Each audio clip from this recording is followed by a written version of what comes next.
Fala galera do primeiro ano, tudo bem com vocês? Bom, o vídeo dessa semana basicamente é a nossa correção da nossa lista de exercícios aí sobre leis de Newton, tá? Na questão número 1 ele fala lá, ó, analisando as leis de Newton pode-se concluir corretamente que o movimento retilíneo e uniforme é consequência de uma aplicação de uma força constante? Não, o movimento retilíneo uniforme é consequência de uma força resultante igual a zero, tá? Letra B. A lei da inércia prevê a existência de referências inerciais absolutos. Não, não tem um referencial inercial absoluto, tá? Não tem relação a isso. C. Para toda ação existe uma reação correspondente, sendo exemplo dessa circunstância a força normal, que é a reação da força peso, sobre objetos apoiados em superfícies planas. Não necessariamente só plana, tudo bem? Letra D.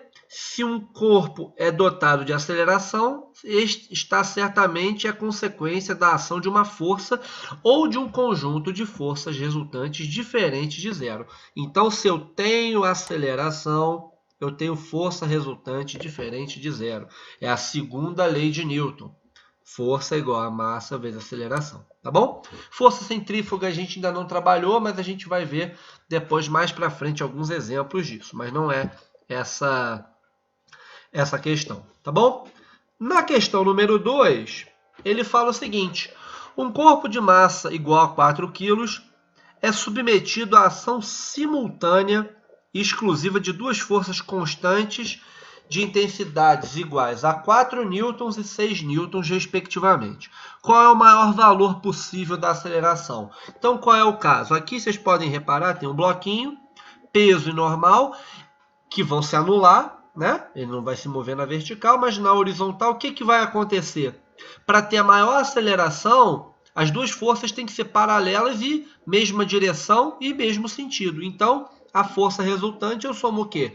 F1 com F2 é igual a massa vezes a aceleração. Ou seja, 6 mais 4 é igual a 4A, 10 é igual a 4A, A é igual a 2,5 metros por segundo ao quadrado, tá bom? Na número 3, ele fala o seguinte, ó, um elevador possui uma massa de 1.500 kg, considerando a aceleração da gravidade igual a 10 metros por segundo ao quadrado. Ele quer saber qual é a tração no cabo do elevador quando ele sobe vazio, com uma aceleração de 3 metros por segundo ao quadrado. Então, vamos ver aqui, ó. A tração faz uma força para cima, o peso faz uma força para baixo e a aceleração é para cima, porque ele está subindo. Ou seja, somatório de forças é igual a massa vezes aceleração, ou seja, tração menos peso é igual a m vezes a. Tração menos peso, 1.500 vezes 10, massa vezes a gravidade, é igual a 1.500 vezes 3. Então, T menos 15.000 é igual a 4.500. O 15.000 eu passo somando, T é igual a 19.500 newtons. Tudo bem? Então, a tração ela faz uma força favorável ao movimento e o peso faz uma força contrária ao movimento. Por isso que é uma menos a outra. Tudo bem? Vamos seguir em frente. Na questão número 4.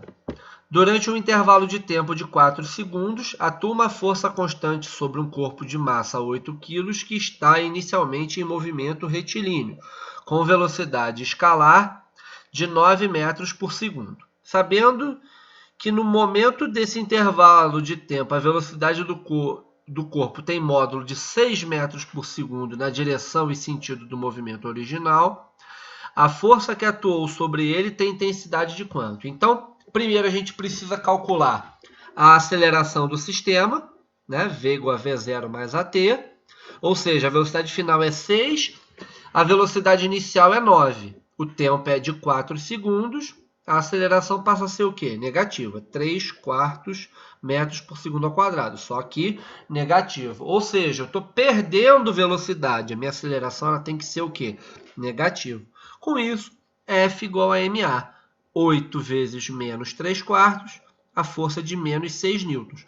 Mas ele quer falar em módulo, então 6 newtons no sentido que contrário ao movimento. É uma força que está atuando contra o movimento total. Questão número 5. Um corpo de massa 2 kg move-se sobre um piso horizontal e sem atrito, com uma velocidade inicial de 36 km por hora, quando submetido a uma força de 4 newtons, durante um intervalo de tempo de 3 segundos. Aí ele pede aqui a aceleração do corpo, ele pede a velocidade do corpo ao final dos 3 segundos e qual é o espaço percorrido, né? Então, para a gente determinar aqui a força, F igual a MA, 4 é igual a 2A, A igual a 2 metros por segundo ao quadrado. Com isso, a gente acha o quê? A velocidade. V igual a V0 mais AT. A velocidade inicial é 36 km por hora, mas a gente não pode esquecer de passar para metro por segundo. Então, com isso, a gente acha a nossa velocidade final. E depois, aplicando o Torricelli, a gente consegue trabalhar com a distância percorrida. Tudo bem?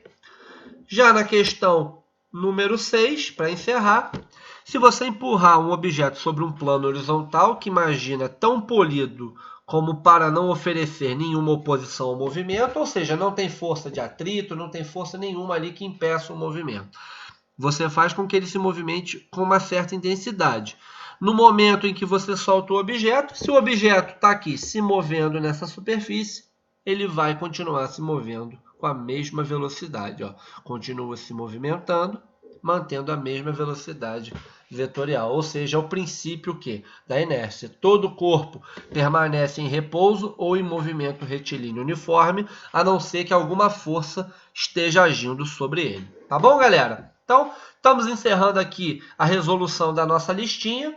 Tá? Se alguém ficou com alguma dúvida, fiquem à vontade de perguntar. Anotem as resoluções no caderno de vocês, que vai influenciar vocês em relação ao aprendizado. Na semana que vem, trabalharemos com algumas aplicações das leis de Newton, tá? Algumas situações, problemas da lei de Newton. Basicamente, é uma aula só de exercícios, onde eu vou montar uma lista, vou explicar cada exercício, cada caso, e vocês vão fazer depois, praticar em relação a isso. Vou dar alguns exemplos e a partir daí vocês vão fazer, tá bom? Fiquem com Deus, se cuidem e qualquer dúvida eu estou à disposição de vocês, tá bom? Um abraço e até o próximo vídeo.